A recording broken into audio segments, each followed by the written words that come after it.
Hello, everybody, and welcome to This Week in Villanova Football. Along with Marc Narducci, I'm Ed Benkin. This reminder, This Week in Villanova Football is sponsored in part by the American Academy of Hospital Medicine, advancing the cause of excellence in hospital medicine.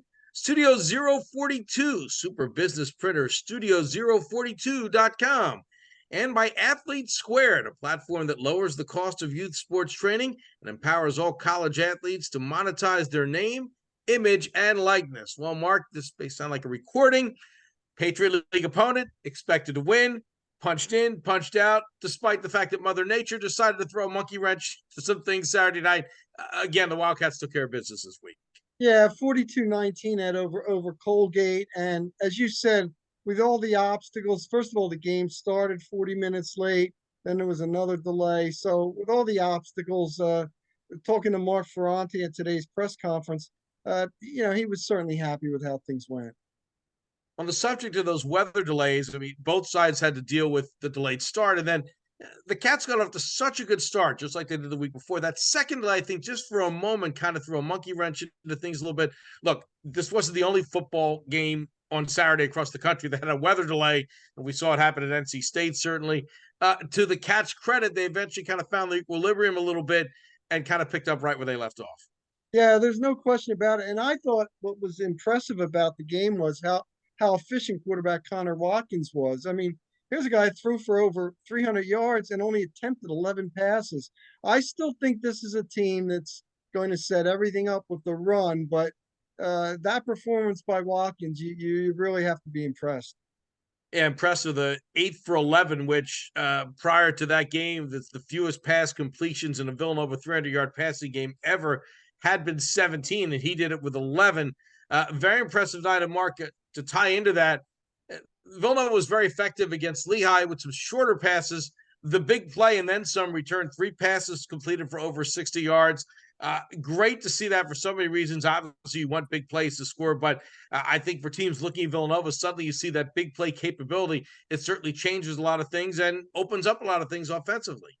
Yeah, Rajon Pringles, 67 yards. How about Jalen Sanchez? We really haven't talked a lot about him. 60, he had a 68-yard reception, 2 receptions, Ed, for 128 yards. Uh, and again, Jaron Hayek, their top receiver, not available. Mark Ferrani said he dressed for the game. He was dressed, and then they had the delay, and that kind of messed things up. So he did not play. Again, he's day to day. We'll talk about it a little later. My gut feeling, I have no inside information. I have a feeling we may see him against UCF. I certainly would be a welcome addition. And now, Mark, you think about his return, and now you look at what guys like Pringle can do, and what we saw this past weekend, what guys like Sanchez can do. That's got to be exciting if you're the offensive coaching staff, because when you have guys who can make the plays that Pringle and Sanchez made, then you bring back your best receiver. I think this is a good problem to have. There's some creativity to be done in that offensive game planning more than ever. Yeah, there's no doubt about it. They'll certainly fit him in, but it takes more of the it puts more pressure on the defense when you have another threat like that. It might open up some coverage. So I think Villanova's sitting in a good position. I still think this is a team that will be defined by its running game. And again, Jalen Jackson, he's such a home run threat every week. And D. Will Barley has come up big. We talked about TD Iodorajae, and again, I hope I got that right. He hasn't been rushing for much, but Ed, did you notice the stats? He had 3 tackles on the day. He's a great special teams player too. So he's helping out in more than just carrying the ball. Well, you mentioned Jackson. He opened the scoring with a 25-yard touchdown run. I think that the running attack kind of went under the radar a little bit for understandable reasons because of the big passing plays. But again, that fast start, you're playing with all due respect to Colgate, a team you're supposed to beat. This is twice in a week now where the Cats got that fast start. We're able to get that knockout blow. Watkins scored on the 1-yard run, and you get 2 more scoring drives in the second quarter. It's 28-10 at halftime. You're talking about a team you want to put away early, especially what lies ahead. A critical start is a fast start is so critical, and I think kudos to the Cats. That also is a tip of the hat to the coaching staff for being as prepared as they were. Yeah, not only that, Ed, when you're an underdog like a Colgate, like a Lehigh, if you get some early momentum, you're going to start feeling pretty good about yourself. So you want to really demoralize them as soon as possible.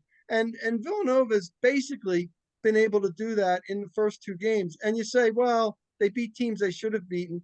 There's no question about it. You know what, Ed? There are 15 teams in the CAA. Villanova is one of only two that is undefeated. It's not easy to win games. Villanova and William and Mary are the only 2-0 teams. How about that in a 15-team league? I usually don't like to make a pro comparison, but when the Eagles beat the Patriots on Sunday around here, you think they lost because people complain just that the margin was so close. They made all these mistakes. Hey, they got to win on the road. In Villanova's case, when you outscore teams 59-13 and combine 2 weeks in the first half, that's definitely impressive. And again, the two weather delays totaling almost 2 hours. Mark, in case you couldn't tell, I'm not an athlete. I can't imagine what that mentality is for these student athletes. You're mentally and physically prepared to go, then you have to stop, then you go, you have to stop.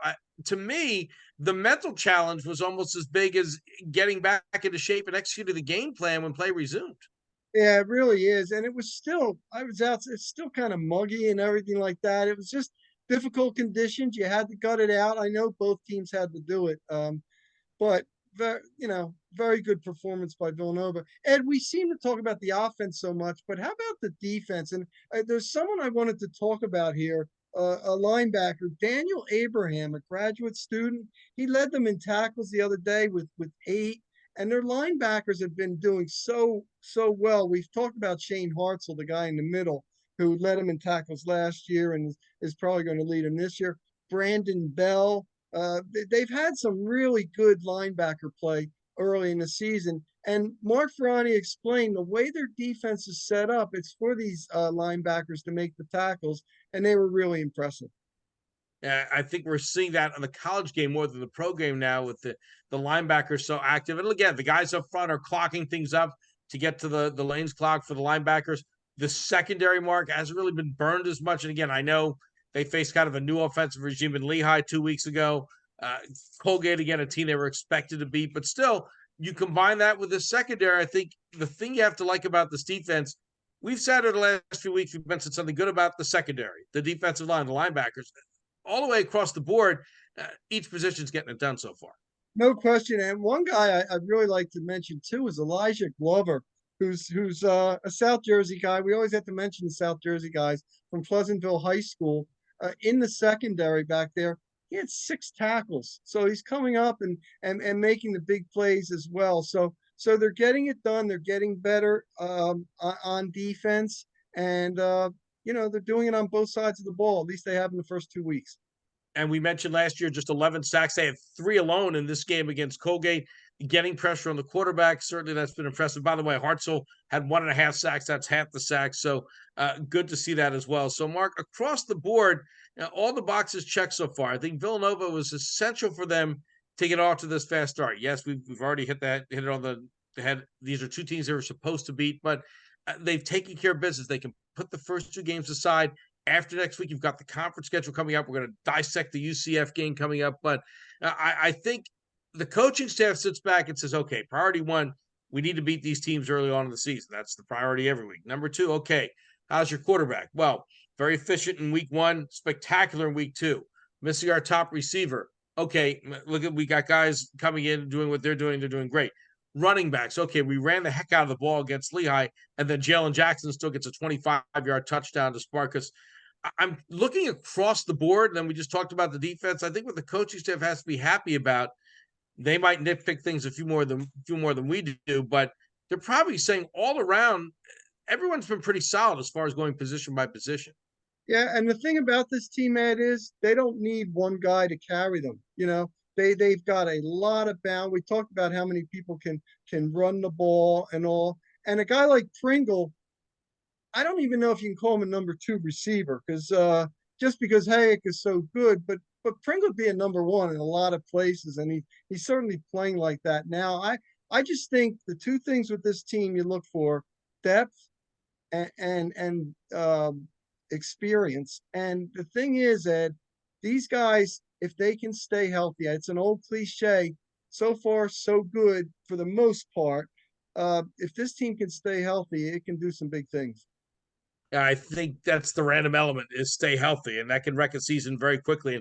And one thing I've always said about injuries, yes, you see teams lose top players. That happens. That's hard. But the mark of a good team is to have that depth. And so far that depth has not been tested, but I think that's one of the positive signs. You can have injuries to the specific area, but I think so far, and they've had a chance to come in because there's some blowouts. Some of the backup brigade Yeah. has gone in there and probably made the coaches say, you know what, we're pretty deep in a lot of these positions, and they're not afraid to go a little deeper into the bench, at least at the start of the season. Yeah, there's no question about it. I think Villanova. We've talked about it in the previous episodes. Has a lot of fifth year and a couple of sixth year players who are really experienced and ready to contribute. So, and again, so do many other college teams. You know, getting the free COVID year and things like that. But this is a very experienced and a mature team. Well, Mark, before we move on to take a look at a rather difficult opponent coming up in UCF, just want to take a quick look at last week. A couple of things. Delaware had to go to Penn State. It was certainly a rough day for the Blue Hens as the Nittany Lions rolled up 63. You look at some of the other teams in the conference. William and Mary picked up a home win against Wofford. Albany had to go to Hawaii, which I don't want to say is a tough trip. It's a long trip. I don't want to say tough trip because you go to parts of Hawaii, it's pretty nice. So 31-20, they lose to Hawaii, but still not a bad performance by Albany. And some other teams, of course, finishing out their non-league schedule. And as you mentioned, Mark, not too many teams unbeaten so far in this conference. No, Ed, one score that really got me, New Hampshire lost. New Hampshire's going to be one of the better teams in the CAA. They lose to an FBS team, Central Michigan, 44-42. I mean, I think that's a good showing when you're going on the road playing up against an FBS team. So kudos to New Hampshire there. And how about Monmouth? Monmouth, I think, has only been in this league a couple of years and is exceeding expectations, beating Towson 42-23 last week. That's an impressive win. Indeed, as the squad from Central East Jersey, very impressive so far. And again, that balance of the league certainly helps when it comes down to selection. If you're right on the border of that in a tougher conference, it certainly makes a difference. Well, speaking of tough conferences, Villanova's next opponent is in a tough conference. In fact, it's a tough team in general to play. Central Florida, Mark, we'll get to where this team is now. I've been more impressed with them as well as any other program in the country. About 10 years ago, and this program is going nowhere. At one point, they were winless. They were at the bottom of the American Athletic Conference. They turned things around very fast. They had an unbeaten season. They had a great run of the American. Now they switched conferences to obviously a much tougher conference they're in right now. They've been very impressive with how they've turned their program around. And, you look at them switching to this conference, the conference schedule is still coming. In the meantime, they're 2-0, and it isn't a soft 2-0 by any means. Well, the first game they blew out Kent State. I think it was 56-18. Last week they went to Boise State. Now, listen, Boise State may not be what it was in the early 2000s, but it's still hard to win a game on that blue turf. And they came out last week and won 18-16, Ed, when they kicked a field goal, a game-winning field goal with 40 seconds left.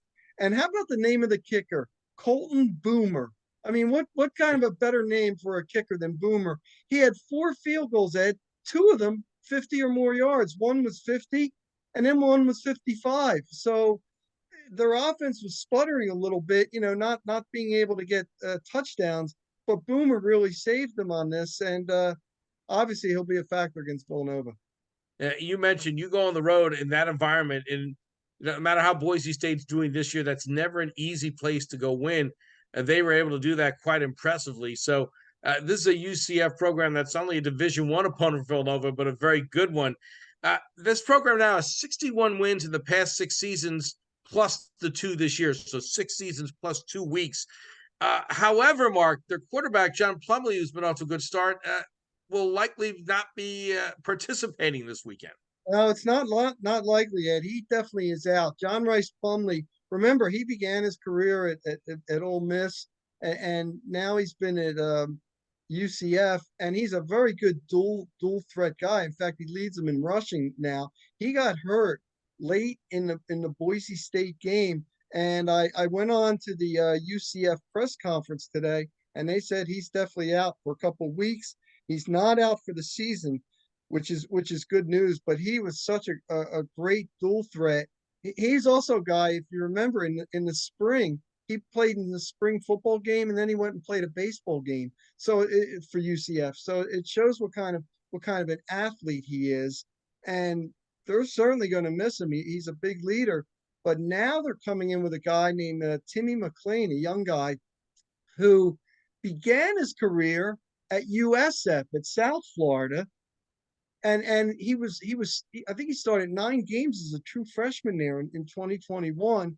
He's the backup, and he's kind of like Plumlee. So Villanova is going to be facing a dual threat quarterback, I think, who's more accomplished running than passing, but could hurt you with his arm. So I think a real key is going to be how McLean does in this action against the Wildcats. And the new quarterback will have balance as well. This is a team that can beat you with the run or with the pass. They have a couple of standouts that really stood out when I was kind of going over some of their game tape. The running back, RJ Harvey, an outstanding back, and the wide receiver, Corey Gamage, a Blitnikoff Award nominee. This team can beat you with its ground game and its air attack, and they have a couple of marquee skill players.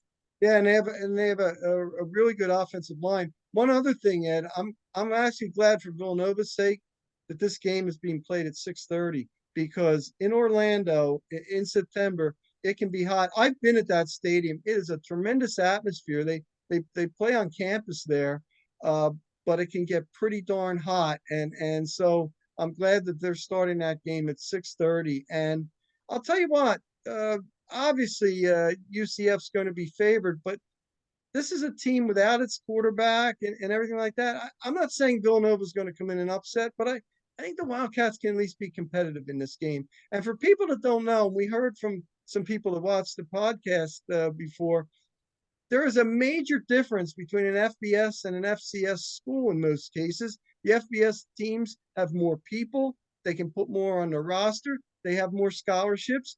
They should have the advantage. You say, well, why do they schedule the games? Well, they want to get a team that maybe they can beat, that can come in, get a home game like that. It happens all the time.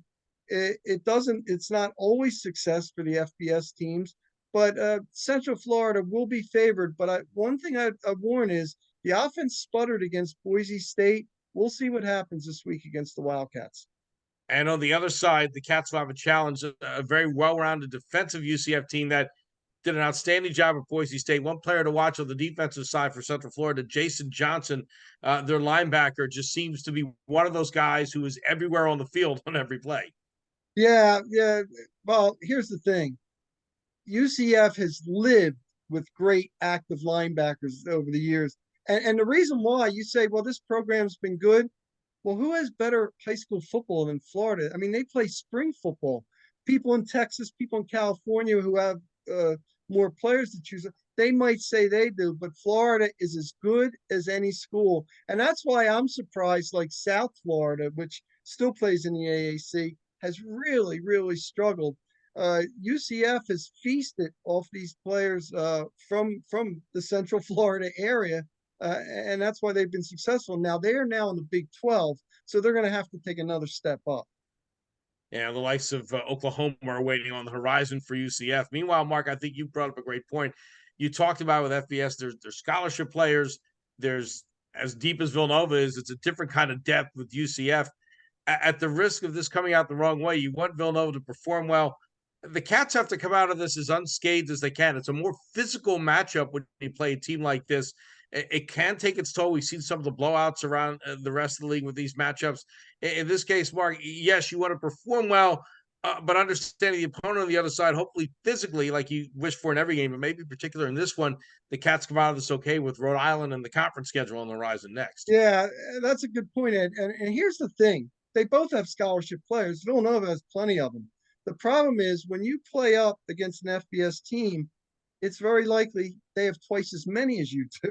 So that it's just an advantage. They have more resources and everything like that.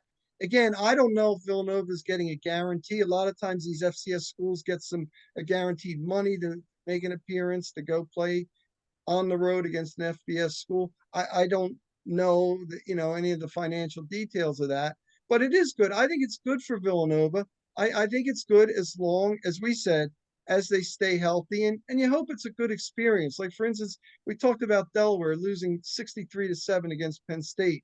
Not sure that's a great experience. Maybe it is. You say, yeah, okay, we play against a top 10 team, one of the, elite programs in college football, but that's tough, 63-7. And if you're Villanova, you're just hoping you can be more competitive against the team. And we don't know how good UCF's going to be on the Big 12 level. We do know they're a pretty solid program. We know they had a lot of success in the American Athletic Conference, but going from Group of Five to Power Five, it could be a big difference. Well, Mark, it should be an interesting week coming up with UCF, and then after this comes the conference schedule. One last note about that.